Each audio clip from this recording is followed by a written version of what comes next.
Basi wana wa Mungu, kama nilivyosema, tutajifunza kwa habari ya hili neno fupi dogo sana, lakini ni kubwa katika utendaji wake au kazi yake, na ina madhara sana kwa watu, zaidi sana kwa watu waliokoka. Na ndio maana tunajifunza jinsi ambavyo tunaweza kuepuka hii roho kwa kukataa na kupiga kabisa, tukijua madhara yake. Amen. Tukijua madhara yake. Biblia inasema kwenye kitabu kile cha waraka wa Ibrania, chakula kigumu ni cha watu wazima ambao akili zao kwa kutumiwa zimezoeshwa kupambanua mema na mabaya. Kwa nini tupewe neema ya kuweza kupambanua mema na mabaya? Ili tuweze kukataa mabaya na kukubali yaliyo mema. Haleluya. Na kwa nini tukatae mabaya? Tunakataa mabaya kwa sababu yana madhara kwenye maisha. Tunakubali mema kwa sababu yana neema na mema kwenye maisha. Mabaya yana madhara kwenye maisha. Haleluya. Amen. Haleluya. Amen. Kwa hiyo Mungu anatupa neema ya kufika sehemu katika kukua kwetu baada ya kuokoka, kufika sehemu ya kuwa na uelewa wa kutosha wa kuweza kupambanua mema na mabaya, kujua hili ni baya, hili ni jema, na hili baya madhara yake ni haya na haya, na hili jema faida yake ni hii na hii. Na kwa sababu umepewa akili, kama vile ninavyosema, alipokuja mwana wa Mungu alitupa akili, unachagua jema. Amen. Amen. Unaachana na baya. Amen. Amen. Na hata asubuhi ya leo tunaangalia ni neno usuda, jinsi ilivyo na madhara kwenye maisha ya mtu. Amen. Amen. Haleluya. Amen. Haleluya. Amen. Biblia inasema basi wekeni mbali uovu wote, ila yote, usuda, unafiki, unafiki na masingizio. Amen. Haleluya. Ngoja nisome kama ilivyoandikwa. Basi wekeni mbali uovu wote na hila yote na unafiki na usuda na masingizio. Na asubuhi leo tunazungumzia neno usuda. Usuda tujue kwanza ni nini? Usuda ni wivu. Amen. Usuda ni nini? Hebu tuseme wote. Usuda ni nini? Usuda ni wivu. Amen. Mwambie mwenzako usuda ni wivu. Unajua wivu? Unajua wivu na hasara zake? Mwambie mwenzako unajua wivu na hasara zake? Unajua kwa nini Mungu anatuambia tuweke mbali wivu? Maana anasema wekeni mbali usuda, nikasema usuda ni wivu. Amen. Na wivu uko aina mbili. Kuna wivu mzuri na kuna wivu mbaya. Amen.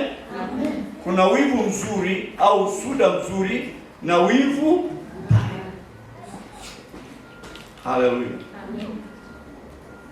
Usuda au wivu mbaya ni wivu wa kuua, wivu wa kuharibu. Amen. Amen. Wivu wa kunyang'anya, wivu wa kudidimiza, wivu unaoweza kumpa mtu maskini,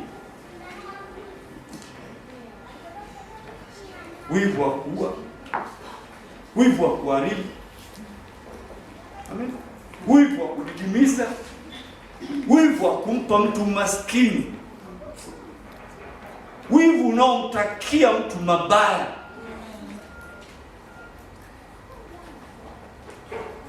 Wivu mzuri ni wivu wa kufanikisha. Sema wivu wa kufanikisha. Haleluya. Amen. Wivu wa kujenga, wivu wa kutia moyo. Amen. Amen. Sema wivu wa kufanikisha, wivu wa kutia moyo, wivu wa kuinua, wivu wa kufanikisha. Nimesema wivu? Nimezungumzia wivu gani?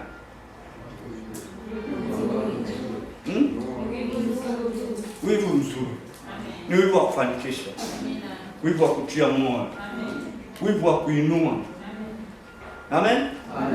Wivu wa kufanikisha.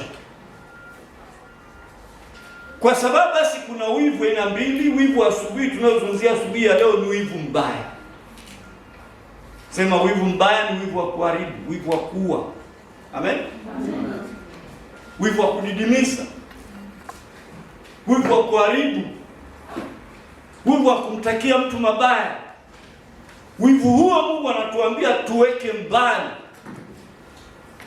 isiwe karibu na sisi, isitusogelee, isipate nafasi ndani yetu, isiishi karibu na sisi, isipate nafasi ndani yetu, isitende kazi ndani yetu.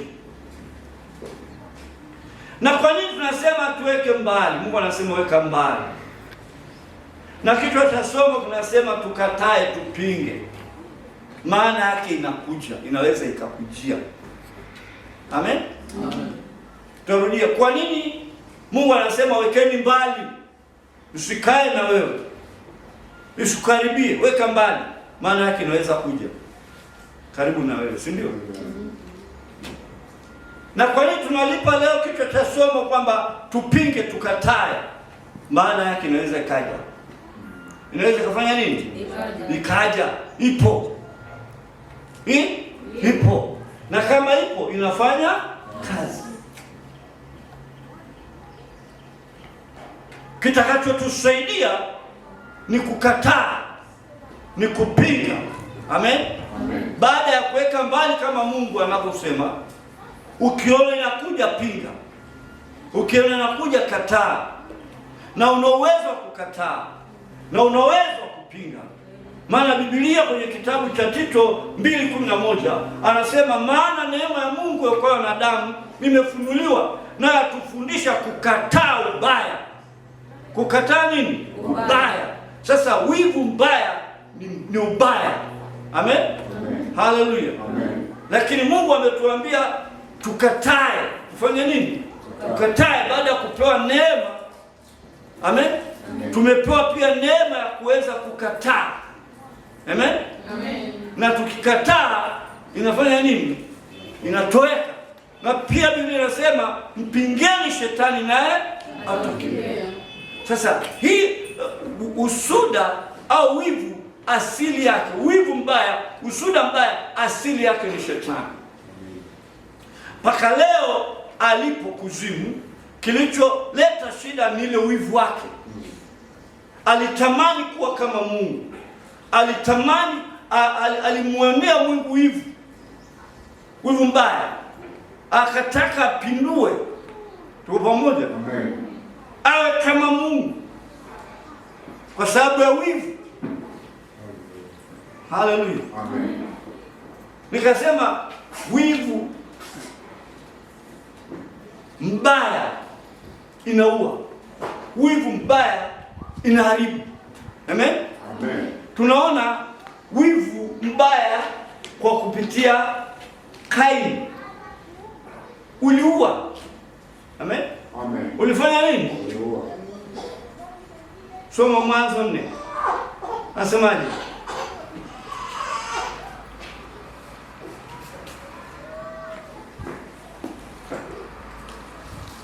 Tuko pamoja?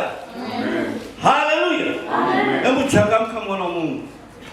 Asubuhi ya leo nataka upate kitu, kwa sababu shetani anafanya kila njia kusukuma hiyo roho yake kwa watu wa Mungu wenye sura ya Mungu.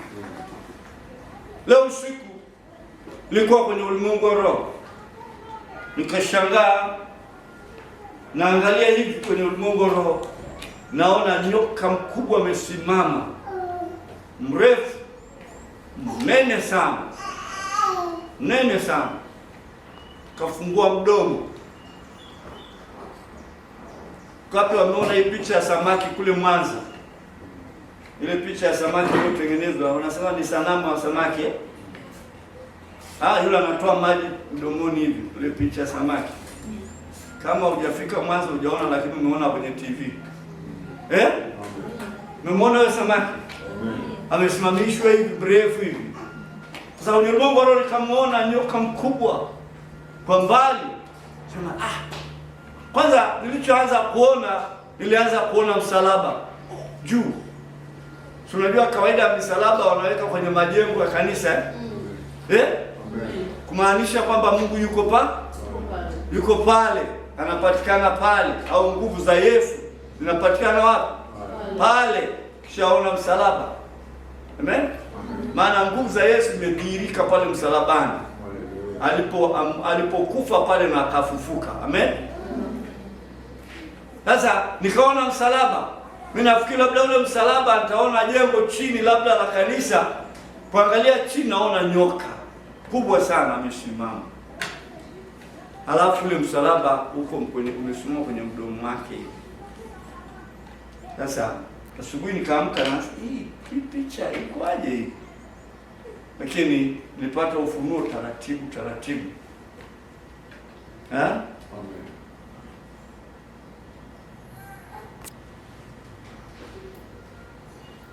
Malo hata Yesu alizungumzia kwenye maandiko, anasema sinagogi la shetani. Sinagogi la nani? La shetani. Sinagogi kawaida ni jengo au kanisa.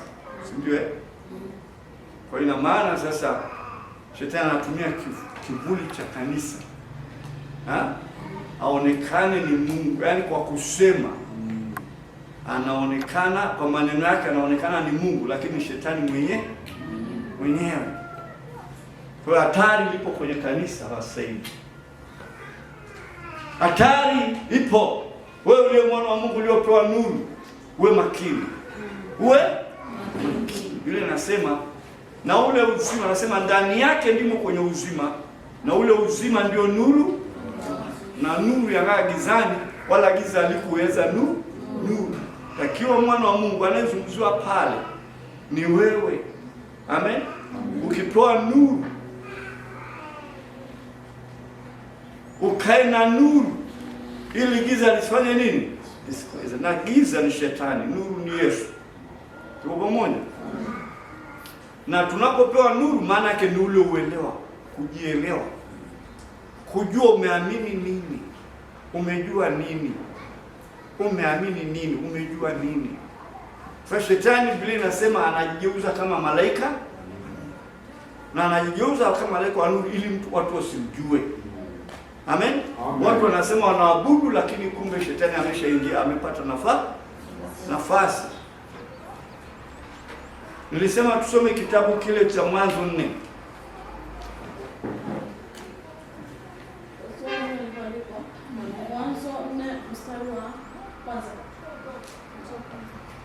Mstari wa kwanza. Mwanzo 4 mstari wa kwanza. Tunakutana na habari za Kaini na Abel. Sema kwamba tuliona wivu mbaya uliua. Ulifanya nini? Uliua. Adam akamjua Hawa mkewe, naye akakuta mimba akamzaa Kaini. Akasema, nimepata mtoto mwanaume kwa Bwana. Akaongeza akamzaa nduguye Abili. Abili alikuwa mchunga kondoo na Kaini alikuwa mkulima ardhi. Ikawa hatimaye Kaini akaleta macho. Jamani, tafadhali. Narudia kusema tafadhali. Nimesema sasa ile nuru ya gizani, wala giza alikuiweza nuru. Unajua kama mtu yaani Mungu anakosa nafasi ndani yako hata katika kusema. Amen. Lazima ujipeleleze. Shida ni nini? Biblia inatuambia kwamba ili uweze kumsikiliza Mungu, uweze kumsikia Mungu, ondoa miungu migeni ndani yako. Amen. Ondoa miungu migeni ndani yako. Sasa kama neno la Mungu linakuja halipati nafasi, neno la Mungu linakuja usingizi, unashindwa kusikia neno la Mungu, rudi nyuma. Shida iko wapi? Pengine kuna miungu fulani ndani. Maana Mungu ni mstaarabu sana. Amen. Mungu huwa lazimishi, anayelazimishaga ni shetani kuingia ndani ya mtu. Shetani mwizi, na wezi tunajuaga haji apige hodi, anakuja na Fatuma avunje mlango aingie ndani. Lakini mtu mzuri huwa hawezi kuja akavunja nyumba, akija akisema hodi hodi, asikii karibu, anarudi anaondoka zake. Na hata Mungu na hivyo hivyo. Tazama niko mlangoni nabisha hodi. Mtu akisikia sauti yangu afungua mlango wake, nitaingia ndani yake, nitakula pamoja na yeye pamoja. Haleluya. Haleluya. Kuonesha kwamba halazimishi, anahitaji umkaribishe. Tuko pamoja? Kwa kama umkaribishe anaondoka. Sasa kama vile sauti ya Mungu ikija haipati nafasi, hakikisha kuna nini, ili kama kuna miungu ondoe, maana Mungu huwa lazimishi yeye. Amen? Na akija akiona miungu yeye anaondoka, maana Mungu hachangamani. Amen? Hachangamani na miungu. Ndio maana nakwambia wewe ulioko usiabudu miungu, maana ukiabudu Mungu yeye anakuacha. Yeye anajitosheleza, anatosha, anajitegemea, hahitaji kuongezwa. Amen? Amen. Na miungu, kwa akija kuchungulia akiona miungu anaondoka. Neno la Mungu alipata nafasi ndani ya mtu mwenye miungu ndani ya moyo. Haleluya. Amen. Ndio anasema mpende Bwana Mungu wako kwa moyo wako wote. Hataki kitu kingine kinachojiita Mungu ndani ya mtu. Bwana Yesu asifiwe sana. Amen. Haleluya. Amen. Haleluya. Amen. Hilo nalo ni fundisho. Amen. Hilo nalo ni fundisho. Mwambie mwenzako hilo nalo ni fundisho. Ukiona neno la Mungu alipata nafasi, angalia ndani yako kuna nini. Pengine umeweka kama Mungu fedha huko ndani. Bwana Yesu asifiwe sana. Amen. Amen. Pengine umeweka kama Mungu shamba ndani ya moyo wako. Na Mungu akiingia akikuta achangamana, anaondoka. Bwana Yesu asifiwe. Amen. Tulikuwa tunasoma habari ya Kaini na Abel. Endelea. Ikawa hatimaye Kaini akaleta mazao ya ardhi sadaka kwa Bwana. Abeli naye akaleta wazao wa kwanza wa wanyama wake na sehemu zilizonona za wanyama. Bwana akamtakabali Abeli na sadaka yake, bali Kaini hakumtakabali wala sadaka yake. Kaini akaghadhibika sana, uso wake ukakunjamana. Bwana akamwambia Kaini, kwa nini una ghadhabu na kwa nini uso wako umekunjamana? Kama ukitenda vema hutapata kibali, usipotenda vema dhambi iko inakuotea mlangoni, nayo inakutamani wewe, walakini hakupasa uishinde. Kaini akamwambia Abeli ndugu yake, twende uwandani. Ikawa alipokuwapo uwandani, Kaini akamwinukia Abeli nduguye akamuua. Bwana akamwambia Kaini, yuko wapi Abeli ndugu yako? Akasema, sijui, mimi ni mlinzi wa ndugu yangu. Mpaka pale inatosha. Amen. Tunachojifunza pale ni habari ya Kaini na Abeli. Kaini alikuwa mlima shamba, mkulima. Amen. Abeli alikuwa mfugaji. Ikawa imefika wakati wa kutoa matoleo kwa Mungu. Sababu Kaini ndiye alikuwa mkubwa, akaanza na yeye kutoa sadaka zake, akawa kwanza kutoa sadaka zake. Yamkini ilikuwa ni mafungo ya 10 au ilikuwa ni malimbuko, Biblia haijaweka wazi pale, lakini ni sadaka. Kwa pamoja akapeleka sadaka zake. Lakini Biblia inasema Mungu hakumtakabali, hakumkubali Kaini. Amen. Lakini Abeli alipoleta sadaka zake, Mungu anasema, Biblia inasema Mungu alimtakabali. Kwa maana nyingine alipokea sadaka zake na akaamua kumbariki nani? Abeli. Lakini Biblia inasema Kaini alipeleka mazao yake ya kwanza. Haijasema alipeleka mazao aina gani. Amen. Amen.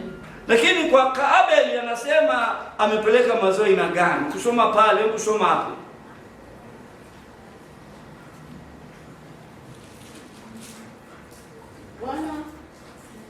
Habili naye akaleta wazao wa kwanza wa wanyama wake na sehemu zilizonona za wanyama. Ameleta sehemu ya sadaka ya mifugo lakini neno moja limeongezeka pale. Anasema akaleta sehemu ya wanyama walionona. Kwa maana nyingine, katika mifugo yake aliangalia mifugo yake, akaangalia wale walionona, wale walio wazuri, wale wanaofaa, wale ambao hata yeye moyo wake unapenda.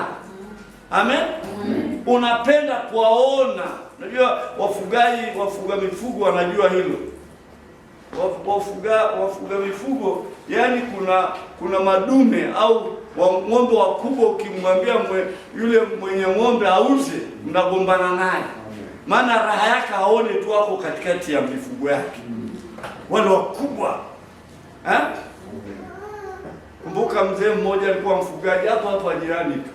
Wakati tunaenda shuleni madume wale wamekuwa kubwa mpaka saa nyingine hata wanafika mwisho, yani wamezeeka sasa. Wanafunikwa na magunia pale nje asubuhi. Wafunikwa na magunia. Bwana Yesu asifiwe sana. Nikiposema wewe mzee anaweza kufahamu yule mzee. Unaweza kufahamu yule mzee. Miaka sisi tunaenda shuleni tunakuta dume mkubwa amefunikwa na magunia pale nje. Na hata huku na Bararuai kuna kijana kweli. Kijana lakini ana mifugo kweli. Ana mifugo kweli. Sasa wale madume wakubwa wanakuwa kubwa, yani paka wanashindwa kunani, yani wamechoka, wamekuwa kubwa, hawaendi tena machungani, hawauzwi, hawachinjwi.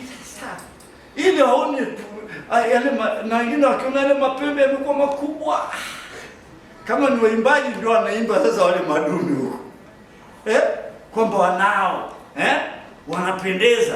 Sasa kwa Habili haikuwa hivyo.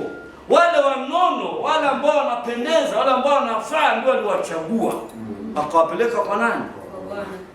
Habili naye akaleta sehemu ya mifugo yake, sadaka zake, lakini akaleta wale walionona. Kwa Kaini haijasema ametoa sadaka aina gani, lakini kwa watafiti wanasema alitoa alafu akapunguza tena.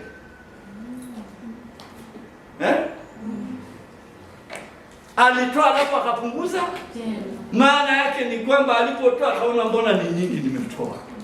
Na kama amesema kama ni nyingi nimetoa, maana yake amemwonea Mungu wivu, anampa. Tuko pamoja? Nimpe yote hii, haiwezekani. Labda Mungu atafaidika zaidi. Amen. Na wakati huo Mungu ni watu ndio wanatumia badala ya nani? Ya Mungu. Na hata sasa ni watu ndio wanatumia badala ya nani? Ya Mungu. Watu wanaotumika imani mwa Mungu. Hiyo unanielewa? Amen. Kwa hiyo akatoa. Alipotoa yamkini inawezekana haijaandikwa, lakini watafiti wanasema yamkini alipunguza. Alifanya nini? Alipunguza. Na huenda pia hakutoa sehemu ya mazao yake iliyo mazuri. Sio pamoja? Unajua kuna watu wanapenda kutoa zawadi, akivuna mavuno anatoa zawadi mbululu au yale mazao ya mwisho ndio anawapa watu zawadi. Yale ya kwake mazuri anaficha. Si ndio? Amen. Yamkini Kaini alimwonea Mungu wivu, akapunguza yale mazao, au alitoa yale ambayo ya mwisho. Amen. Amen. Hatuwezi kuelewa, lakini kiukweli ni kwamba Mungu hakumtakabali. Na kwa sababu hakumtakabali, aliona wivu kwa ndugu yake. Yamkini ameanza wivu kwa Mungu. Maana asingeanza kwa Mungu, basi asingepata wivu huku pia. Lakini inaonekana baada ya Abel kubarikiwa, Mungu kumtakabali, alimuonea wivu tena nani? Ndugu wake. Amen. Amen. Alipata usuda. tukamfikisha sehemu ya kusema sasa namuua mdogo wangu. Ndio nikasema hilo neno wivu ni dogo, ni fupi sana, lakini kazi yake ni kubwa. Amen? Amen. Ina nguvu ya kufanya kazi, na ndio maana tunaambiwa weka mbali usuda. Kichwa cha somo, tupinge au tukatae usuda. Kwa nini? Kwa sababu ni hatari ndani ya mtu. Tunaona ilivyoingia ndani ya Kaini, ilifanya kazi. Hakuona kitu kingine, alichokiona ni kumuua mdogo wake, na anamuua kwa sababu ameona jinsi alivyobarikiwa, na yeye hakubarikiwa. Mungu anamwambia Kaini, mbona uso wako umekuchamana? Je, ukitenda mazuri, ukitenda vyema, si utapata kibali? Amen. Kwa maana kwamba naye alikuwa na nafasi ya kutenda mema ili apate kibali kwa Mungu. Amen. Lakini badala ya kutenda mema anatenda mabaya. Unajua Mungu anapomwambia mbona umekunjamana, tayari Mungu ameshaona wazo loko ndani yake, kwamba sasa cha kufanya, kwa sababu ndugu yangu amebarikiwa, hakuna dawa, ni kumuua tu. Dawa ni kumuua tu. Mungu anamwaya, anamwambia mbona uso wako umekunjamana? Kwa nini umekasirika? Kuna watu wakimwona ndugu yake amebarikiwa, basi anakosa amani, anakosa furaha. Akimwona ndugu yake anakuwa mweusi, akimwona ndugu yake anachanganyikiwa, kisa eti ndugu yake amebarikiwa. Hiyo ni wivu. Amen. Hiyo ni wivu, na ni wivu mbaya. Haleluya. Amen. Haleluya. Amen. Kumbe nao ukikaa vizuri tu unaweza ukabarikiwa. Amen. Lakini ukisha ruhusu wivu, kama ni umaskini, ndio umepanda umaskini kwenye maisha yako. Amen. Hivi unanielewa? Amen. Bwana Yesu asifiwe. Amen. Haleluya. Amen. Na sio ndugu yako tu, inawezekana ni jirani, inawezekana ni rafiki. Kuna marafiki huwa anafika mwisho mbaya kwenye urafiki, pale anapoona ndugu rafiki yake amefanikiwa, rafiki yake amepiga hatua kuliko yeye kidogo. Hiyo roho ya wivu ikiingia, utaona akikutana ndugu yake anaanza kubadilika, tofauti na mwanzo alivyokuwa. Amen. Amen. Amen. Hata ule ukaribu unaweza kupungua. Hata ile kusema naye, kama wewe ni mtu ambaye uko makini, utajua tu huyu mtu tayari ana shida. Na utajua tu ana shida kwa sababu ana shida. Shida gani? Kwa sababu pale kuna mafanikio fulani imepata. Ndio maana tayari ana shida. Nini? Wivu imepata nafasi. Hata marafiki wengi wanauana kwa sababu ya wivu. Amen. Mungu anamwambia, kwa nini uso wako umekuchamana? Kaini, je, ukitenda mema si utapata kibali? Lakini usipotenda mema, angalia, dhambi inakuotea, iko mlangoni. Hapo anambia, na inakupasa ushindi. Inakupasa nini? Ushindi. Ugundue kwamba ni nini hichi naenda kufanya, na ni kwa nini naenda kufanya hili. Macho yao akiangalia hivi inafanya kazi. Ndio maana wengine unakuta wanapojenga magorofa kule nyumbani, kule mjini, unaona wanazungusha magunia, wanafunika magunia, au wanapiga fence ya bati. Maana yake macho ya watu ni mbaya, kwa sababu mwanadamu anatumiwa na Mungu na mwanadamu anaweza kutumiwa na shetani. Amen. Unanielewa? Amen. Macho ni mabaya. Kuna watu wa mama wengine wanasema funike mtoto, usifanya nini, maana kuna mwingine akimwona tu tayari mtoto anapata shida. Amen. Macho yao sio yale macho yana shida ndani ya moyo wake. Amen. Ndani ya moyo wake. Mimi nasema kinywa cha mtu huyanena ujazayo moyo wake. Pia hata macho inatumika. Amen. Mtu akitazama kitu kizuri cha mtu, akishtuka hiyo kitu inaharibika. Unajua huyo mtu ndani yake kuna wivu. Ndani yake roho ya wivu iko. Na hiyo roho ya wivu sio ya Mungu, ni ya shetani. Roho yote inayoharibu ni ya nani? Ya shetani. Wivu wa kuharibu ni wa nani? Ni roho ya shetani. Ndio wanasema pinga, kataa. Ukishaona wivu mbaya unakuja, pinga, kataa. Tena umeokoka, hakikisha imehama ndani ya maisha yako. Maana isipohama, ikimaliza kazi kule, itakurudia wewe.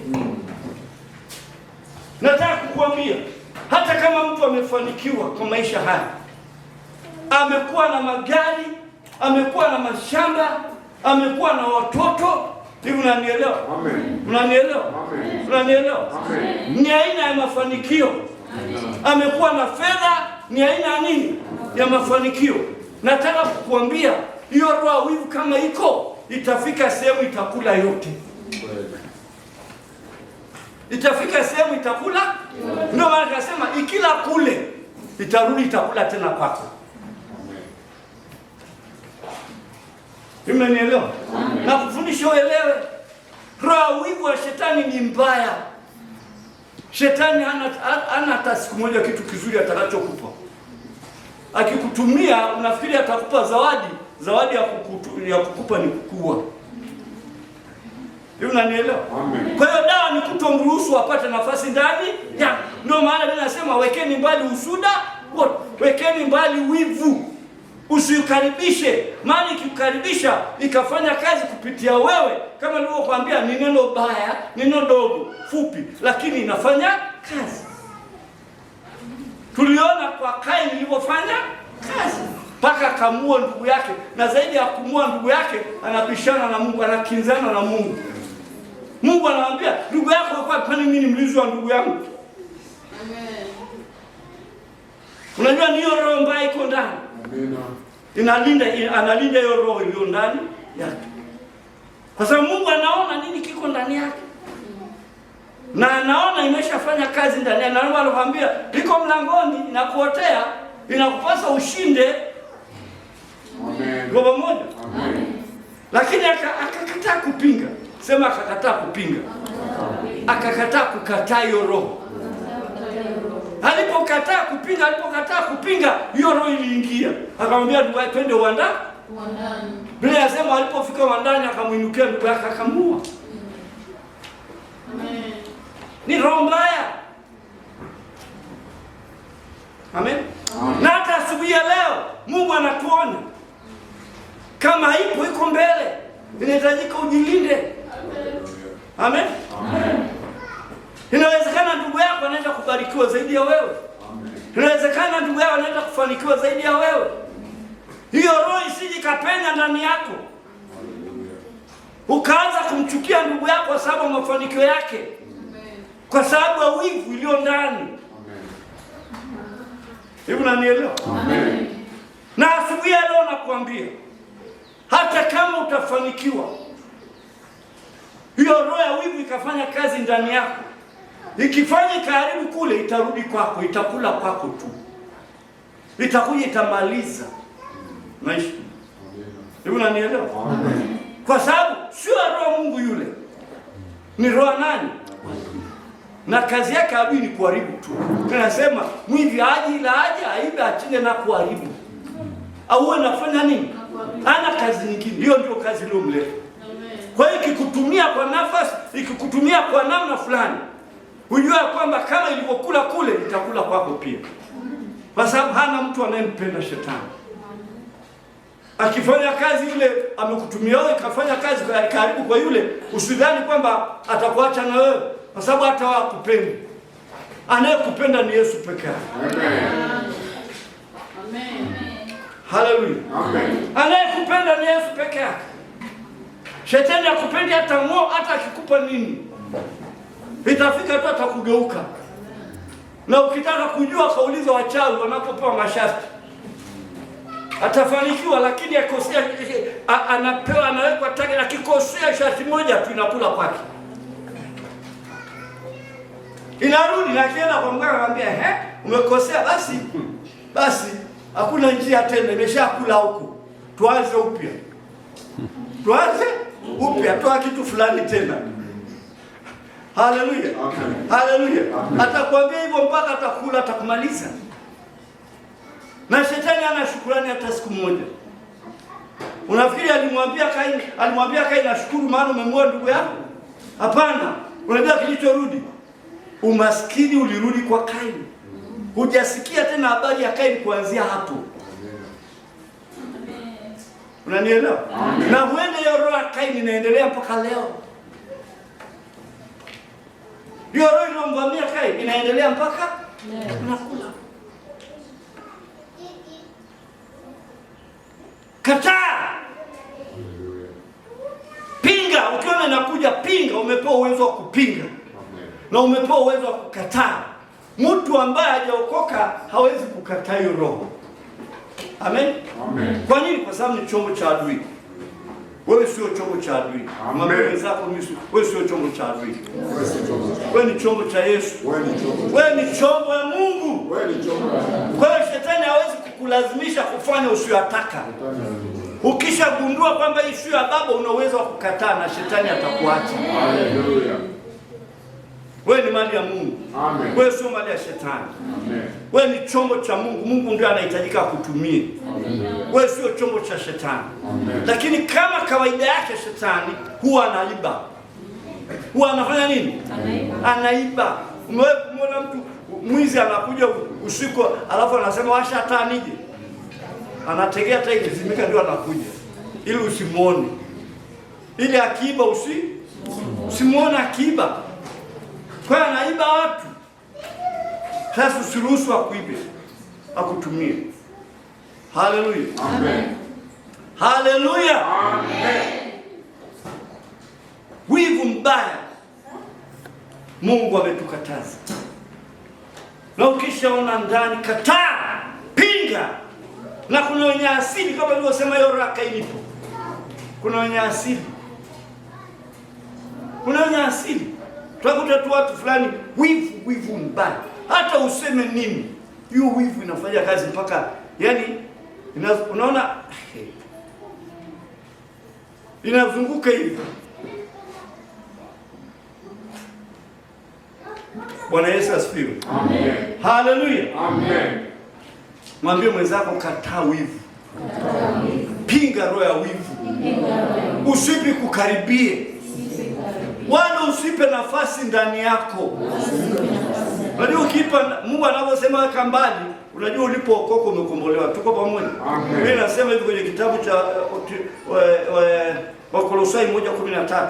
Naye alituokoa katika nguvu za giza, akatuhamisha na kutuingiza katika ufalme wa mwana wa pendo lake, ambaye katika yeye tuna ukombozi, yani msamaha wa dhambi. Maana yako ulipookoka umewekwa mbali na shetani. Unanielewa? Amen. Umewekwa mbali na nani? Ukahamishwa kwenye ufalme, kwenye utawala wa Mungu. Maana yake umehamishwa kwenye utawala wa nani? Na kama umehamishwa, umetolewa kwenye ufalme wa shetani, maana yake nguvu zake, utawala wake haukuwezi. Amen. Pamoja? Haukuwezi. Umeletwa kwenye utawala wa Mungu, kwenye ufalme wa Mungu. Na huko kwenye utawala wa Mungu, kwenye ufalme wa mwana wa Mungu, yani Yesu, kuna nguvu ambazo ndizo tunazotumia. Mbele shetani toka, anaondoka. Toka, sikutaki, anakaa mbali. Lakini mtu ambaye hajaokoka hawezi kumfukuza shetani. Hawezi kumpinga kwa sababu hana nguvu za kumpinga, maana yuko kwenye utawala wake. Tunanielewa? Yuko kwenye ufalme wake, zile nguvu zake zinamtawala.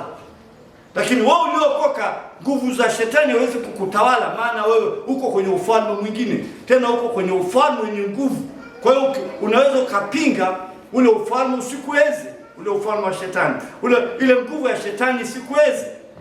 Bwana Yesu asifiwe sana. Amen. Kwa una uwezo wa kusema sitaki. Ndio maana mtu akiokoka anasema kuanzia leo sitaki pombe, na anaweza akashinda. Tuko pamoja? Lakini mtu ambaye hajaokoka leo hii akisema sitaki pombe tena, anamwambia wewe okay, pombe mbaya lakini unaonaje sigara? Anasema hiyo, naangalia sasa hiyo nzuri. Acha kwanza. Vuta sigara kwanza. Unanielewa? Inafikiri sigara sasa kweli utake. Okay. Nini nyingine? Labda vuta bangi. Anasema, hiyo mnayo mbona sio, naambia nzuri bwana, nzuri. Akishaanza kutaambia okay, tuendelee na hiyo. Lakini anapomwambia tuendelee na hiyo, anamweka mbali ili amsaulishe ile wazo lake au ile uamuzi wake. Itafika wakati lazima atarudia tu. Ndio maana mtu ambaye hajaokoka akiacha jambo lolote baya, kuna wakati tu atarudia. Na akirudia anarudia maradufu. Anarudia mara mbili. Hivi unanielewa? Lakini mtu aliokoka, kwa nini leo labda ulikuwa mlevi au ulikuwa mwizi au ulikuwa na tabia fulani ya ugomvi, lakini ulipookoka tukasema kumbe hii ni mbaya, sitaki tena. Mbona umeshinda? Mbona umeshinda? Umeshinda kwa sababu hauko kwenye ufalme ule tena. Umehamishwa kwenye ufalme wa Mungu, wa mwana wa Mungu. Amen. Amen. Haleluya. Amen. Nguvu zilizo ndani yako ni kubwa kuliko ile nguvu ya yule adui kule. Kwa pamoja? Amen. Haleluya. Amen. Kwa hiyo unaweza kupinga na ikawa. Unaweza ukakataa na ikawa. Kwa hiyo hii roho wivu inapokuja na kufundisha asubuhi ya leo kwamba madhara yake itakutumia vibaya. Kwa pamoja? Amen. Utaua. Unajua Kaini alipoua alianza kupata shida sana. Kimbia na Mungu anamwambia nimekuwa hivyo, anasema hiyo dhambi imenikulia kubwa sijui nini. Kila mtu akiniona ataniua. Akamwambia ngoja nikupige chapa ili atakaye kuona asikue. Lakini toka wakati wa kuwa na amani, akuwa na furaha, ni mahangaiko.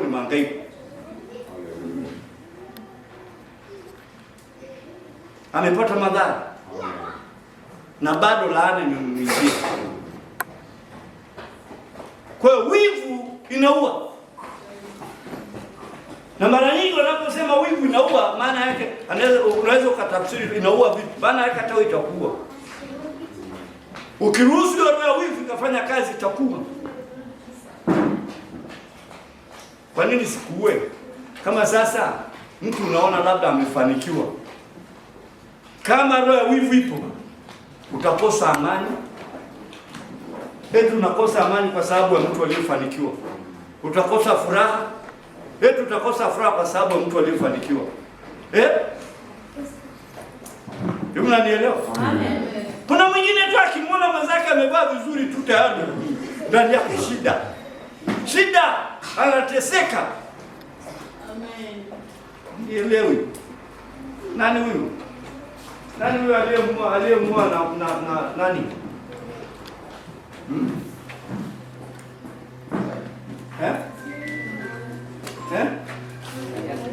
Yule alikuwa na shamba kando ya shamba lake.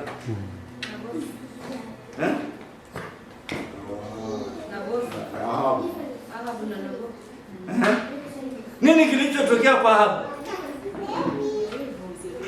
Unajua? Mtu mwenye wivu atosheki. Mtu mwenye wivu afanye nini? Atosheki. Mtu asiyekuwa na wivu anatosheka, anaridhika. Ahabu alikuwa na mashamba mengi, yeye ni mfalme, ana mashamba mengi. Kwa pamoja? Ana mabonde mazuri, lakini siku moja anatoka anatembea, akaona kishamba kidogo kando ya shamba lake. Na bosi amepakana naye.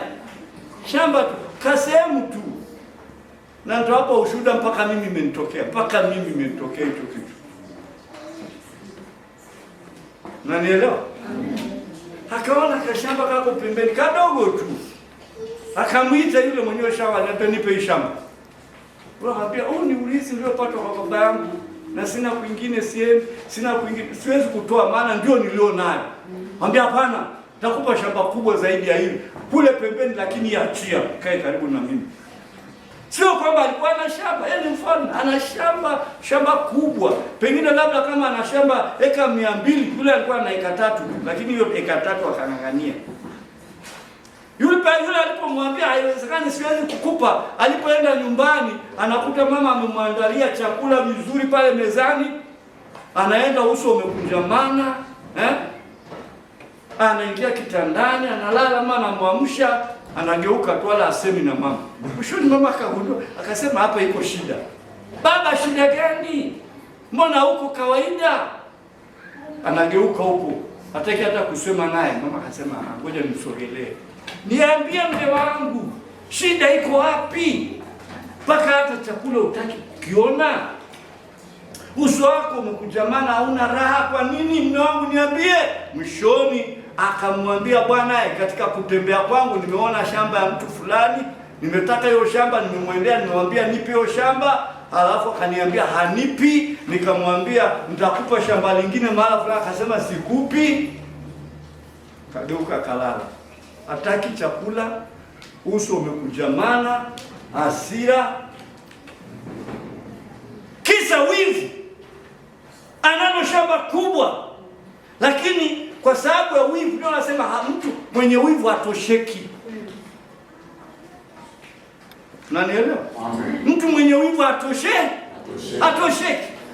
Matokeo yake yule mama akamwambia, sasa bwana, kama amekataa nitakupa wewe, kula alafu utakupa. Mnaelewa kilichoendelea? Unaelewa mwisho wake? Mwisho wake ni nini? Yule mama akamwambia, sasa tutafanya mbinu. Amekataa kupa hilo shamba, mimi nitakupa. Moyo wako unataka hilo shamba? Nataka hilo shamba. Mwambie ngoja. Kaandika barua, akachukua muhuri wa mfalme, kagonga na nini, akawapa sijui nani, ni wakuu wa wilaya sijui ndio wamewapa. Anambia sasa kuna mtu anaitwa Nabo. Yule amefanya hivi, anamsingizia sasa. Kwa anastahili apigwe mawe.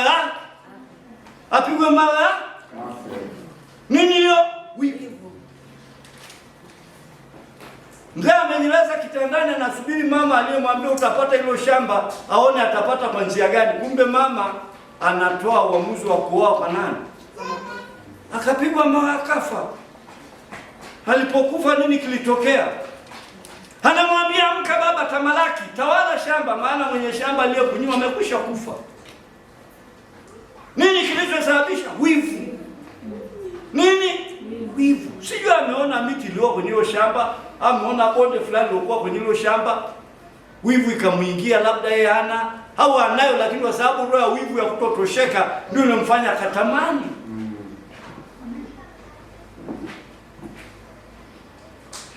Bwana Yesu asifiwe. Amen. Wivu ni mbaya. Wivu inaweza ikakufanya unaona nyumba ile ni nzuri, ukasema ngoja na mimi nijenge kwa wivu tu. Ukijenga ile nyumba, mwingine akajenga pale, ile yako unaona haifai. Ile ya yule ndio nzuri. Haifai. Huliziki. Bwana Yesu asifiwe sana. Amen.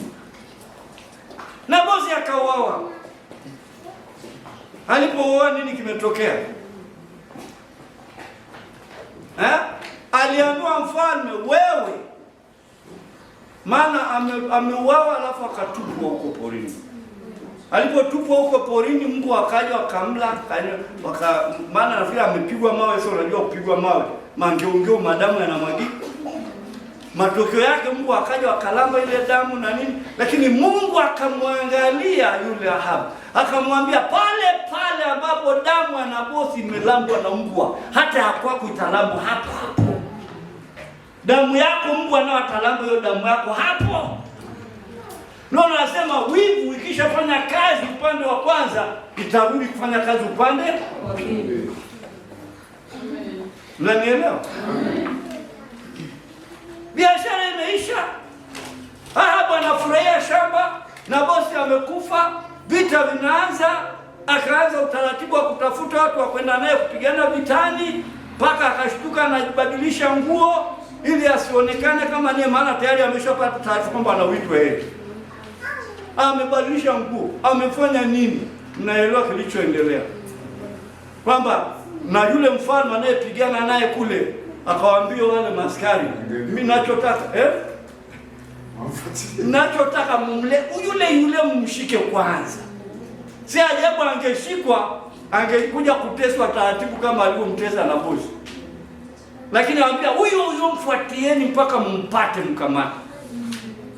Alipokuja kumuona akakuta kumbe tayari ameshajibadilisha ili asionekane ni yeye. Lakini Biblia inasema wale maaskari walipokuwa anageuka kusema sio yeye huyu, twende zetu, mmoja akasikia nafikiri wangu amemwingia tu akasema wakati gari inaenda hivi akageuka akatupa mshale kwa kubahatisha, ikaenda ikaingia katikati ya vazi lake. Yaani wamevaa mavazi ya vita ambayo ukipiga mshale haingii, lakini mshale ukaenda kama umetumwa piu, ikaingia katikati ya kiungo, ikaingia mpaka kwenye mahindi huko. Ghafla wakatambua amekufa, wamemkimbiza bila wao kujua, wanamkimbiza kumrudisha. Wakasema sasa tukifika mjini na madamu yamejaa kwenye, watajua mapema amekufa, lakini tumlaze hivi kama mtu amekaa. Lakini sasa tukienda na madamu haya watajua hatari ipo. Kwa hiyo tumshushe kwanza hapa, tuoshe hii nini, tuoshe hii gari. Kumbe kuosha gari hapo ndio na bosi alifia hapo na damu yake mweka hapo. Kwa hiyo haya madamu naye anamweka hapo, mbwa nao haja kalamba hapo. Imemuua na bosi wivu. Amen. Ikamrudia hapo. Wivu ni mbaya. Wivu ni hatari na ni hatari pande zote. Kataa wivu, pinga wivu, na asili ya wivu ni shetani. Amen. Sio Mungu. Wivu wote mbaya ni wa shetani. Wivu wote wa kuua ni wa shetani. Maana shetani ndio muuaji. Bwana Yesu asifiwe sana. Amen. Wivu wote wa kuumiza. Kataa. Wivu wote wa kukutesa, kataa. Kuna watu wanateseka kwa sababu ya mafanikio ya watu wengine tu. Kuna watu wanateseka kwa sababu ya baraka za watu wengine. Wivu mzuri unafurahi mtu anapobarikiwa. Wivu mzuri unafurahi wakati mtu anapobarikiwa. Wivu mzuri, amen? Amen. Ni wivu wa kumtakia mtu mwingine awe kama wewe au zaidi. Ukiona wivu huu ambao yani mtu hataki eti avae mwingine avae kama yeye, hajenge kama yeye. Bili fulani kwa anaangalia, kamaona mtu mmoja asema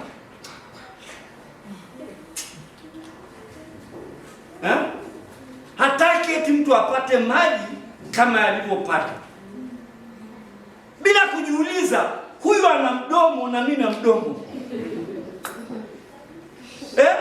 Bila kujiuliza hii maji amepata wapi, ametengeneza yeye. Alafu maji ni uhai, maana yake umtaki huyo anywe maji, maana yake unataka afe. Unataka uwe naye huyo asione, maana unataka sasa uishi huyo afe. Huo ni wivu mbaya. Wivu wa kuua. Wivu mzuri unamtakia mtu. Tunamwona mzee Yohana anamwangalia mzee Gayo, akaona mbona bado hajafanikiwa jinsi ninavyopasa, kwa sababu kiroho amefanikiwa lakini kimwili bado hajafanikiwa. Anaamua kuomba, anaomba, mpenzi nikupendaye katika kweli, naomba ufanikiwe katika mambo yote na kuwa na afya yako kama vile unavyofanikiwa katika roho yako. Wivu wa namna hiyo ndio unatakiwa. Muombe mtu kufanikiwa. Hana, muombe kufanikiwa. Amen. Kwa nini wewe unataka kufanikiwa, usitake mtu mwingine asifanikiwe?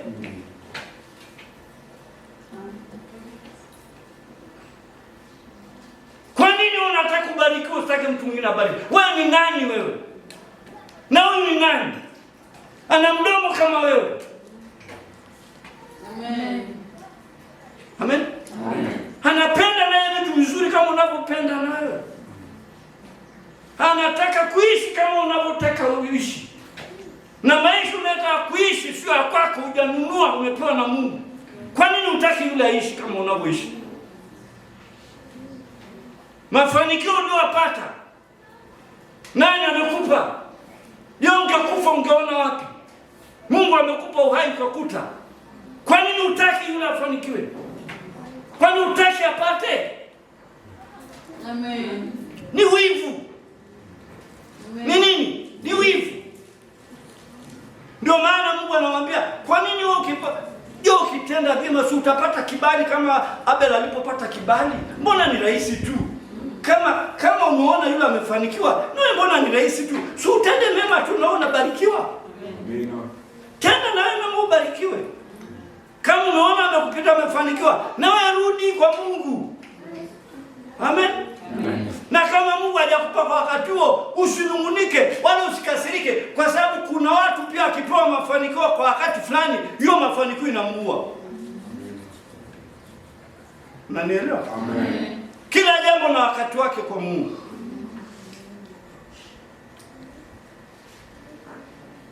Unanielewa? Amen. Kila jambo na wakati wake. Usiseme nimechelewa sana, subiri wakati wa Bwana. Maana kuna wakati mwingine unapewa unapotea. Unapewa unamwacha Mungu. Au unapewa unakuwa mbaya kupita kiasi. Hivi unanielewa? Amen. Haleluya. Amen. Na ukitaka kufanikiwa vizuri, takia watu wengine. Waombee watu wengine. Waombee mafanikio. Waombee baraka. Waombee afya. Kama unafurahi kwa sababu watu kupatikana na mabaya, ujua kwamba roho iliyo ndani sio. Kataa kama umeokoka, hiyo roho sio kwako. Pinga, iondoke. Hiyo mnanielewa kusema? Amen. Haleluya. Amen. Wivu mbaya ni mbaya. Wivu mzuri ni mzuri. Unawatakia watu mafanikio kama mzee Yohana anapomwombea mzee Gai. Haleluya. Amen. Tena anamuombea mambo yote. Pata kila kitu. Naomba ufanikiwe katika mambo yote. Kila kitu pata. Kila kitu pata. Halafu ukipata, pata na afya pia. Uwe na afya ili uweze kufurahia hivyo vitu ulivyopewa. Amen. Tuko pamoja? Amen. Haleluya. Halafu kiroho bado uendelee kufanikiwa tu. Amen. Ni roho ya mafanikio, anatakia watu mafanikio. Tuwatakie ndugu zetu mafanikio. Na ukitaka Mungu akufanikishe, takia watu wengine mafanikio. Penda mtu anapofanikiwa. Amen. Amen. Ndugu yako atakivaa vizuri, sema umependeza afu karona. Ukimwambia umependeza, ndani ya moyo wako furahia kupendeza kwake. Amen. Na Mungu atakupendezesha hata wewe. Amen. Haleluya. Amen. Haleluya. Amen. Tuko pamoja? Amen. Bwana Yesu asifiwe. Amen. Naomba simama.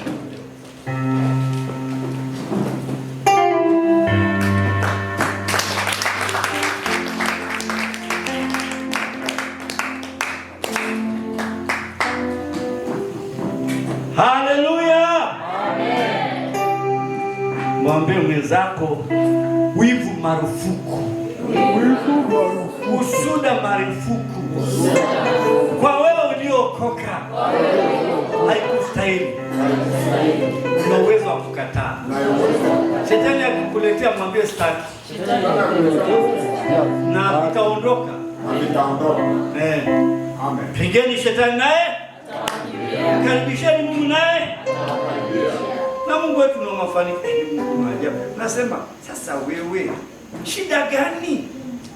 Wewe yule ni mtumishi wangu, shida gani inakusumbua? Inakusumbua nini? Mimi nimembariki, inakusumbua nini? Bwana Yesu asifiwe sana. Amen. Bwana Yesu asifiwe. Amen. Anasema kwanza, mimi nawanyeshea wabaya na Wema. nawanyeshea wabaya na Wema. Kwa nini? Kwa sababu asili yake ni kufanikisha. Hata wale mabaya anawapa. Amen. Tena saa nyingine anawapa. Saa nyingine anawapa. Yaani nataka kuambia, Biblia inasema usikasirike mtu mbaya anapofanikiwa. Usikasirike. Unaweza ikawa mateso yako. Ukiona mtu ambaye anafanikiwa, achana naye, wacha afanikiwe. Na kuhusu nini? Wewe ndio umempa. Si Mungu ndio ameruhusu? Au unataka kuingilia nafasi ya Mungu? Acha afanikiwe sana. Amen? Amen. Ili usiharibu mafanikio yako, usihangaike naye. Amen? Amen. Na usilaani vitu vyake na usiharibu vitu vyake. Maana kuna watu pia tena walokole.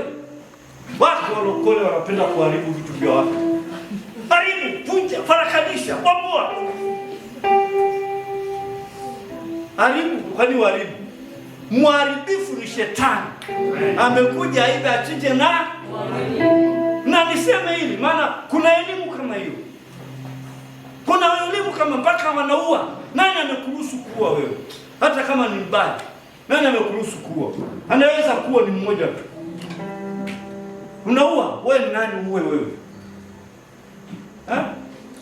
Eti kwa sababu una kisingizio, kwa sababu alifanya hivi. Kama alifanya, Biblia inasema wahukumuni walio ndani, si walio nje. Wale walio nje Mungu atafanya nini? Atahukumu. Hata kama amefanya baya, hauruhusiwi kuua. Lakini ndani ya watu walioko, nataka kusema hivyo kwa sababu kuna elimu mbaya inapita.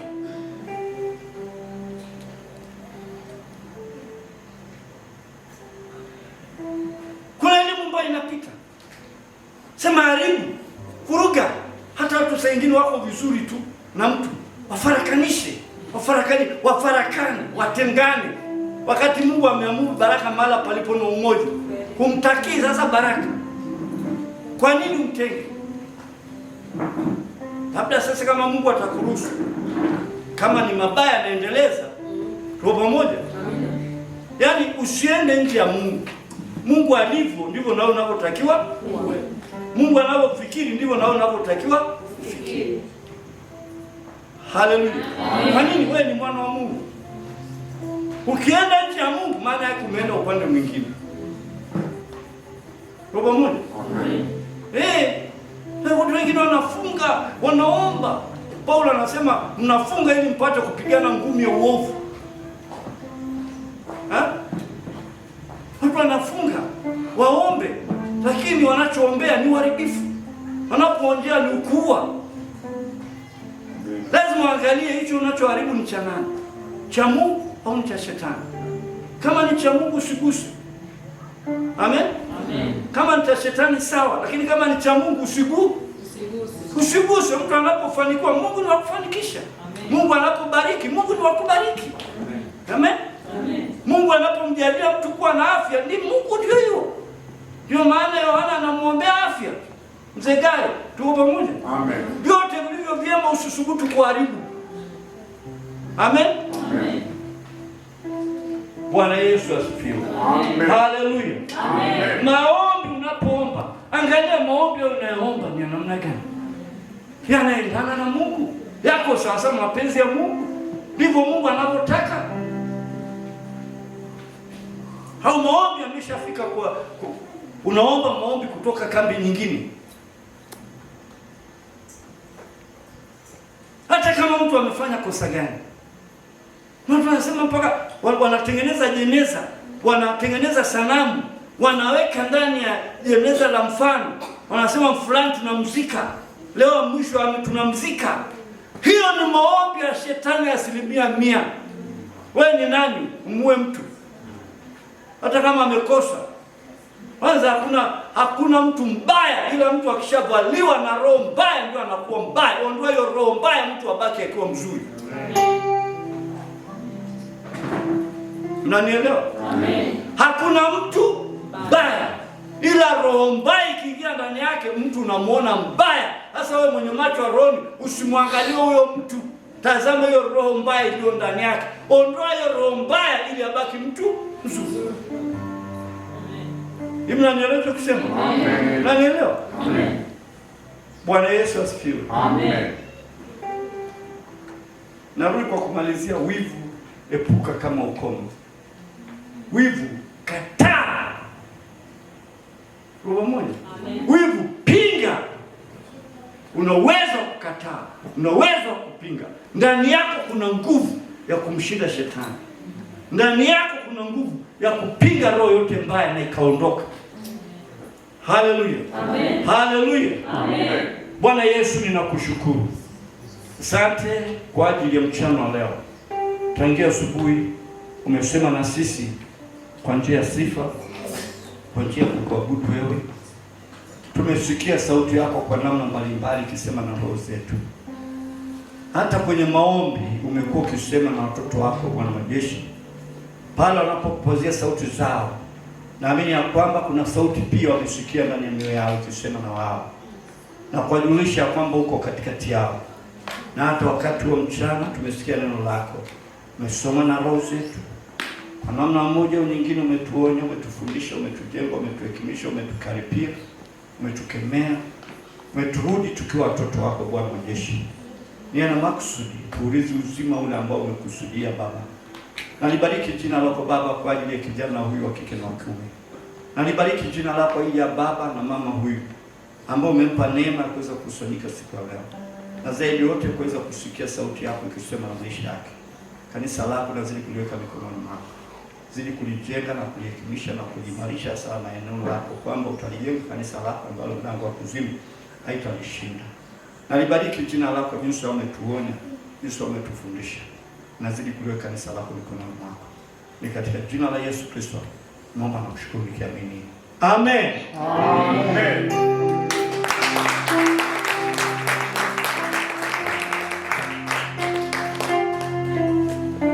Amen.